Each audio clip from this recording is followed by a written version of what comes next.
President Donald Trump announced on Friday that he will deploy the National Guard to Memphis, Tennessee, in response to growing concerns about violent crime in the city. According to Trump, both the city's Democratic mayor and the Republican governor have signed off the plan, something he emphasized during an interview on Fox News. Trump said, and I quote, "The mayor is happy, the governor is happy, and the people of Memphis deserve peace and safety," end of quote. He described the city as deeply troubled and added, and I quote, "We are going to fix that, just like we did in Washington," end of quote.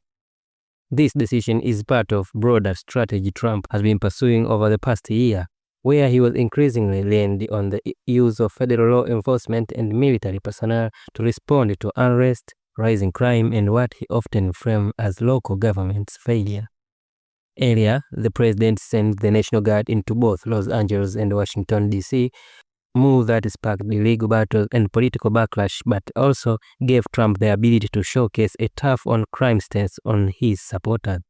In Washington, the unique status of the D.C. National Guard gave Trump more direct authority because the Guard in the Capitol answers to the president. He has used it for everything from armed patrols around government property to even routine cleanup operations without facing the legal barriers that would apply in the state. In Los Angeles, the situation was different. When protests and tensions flared earlier this summer, Democratic Governor Gavin Newsom initially opposed Trump's plan. Trump bypassed him by putting the California National Guard under federal control, a move known as Title X jurisdictions. This allowed thousands of Guard troops, along with several hundred active duty Marines, to be stationed in the city. California's government fought the decision in the court, but the deployment remained. Federal officials later said the troops played a role in backing up immigration enforcement and protecting officers during operations.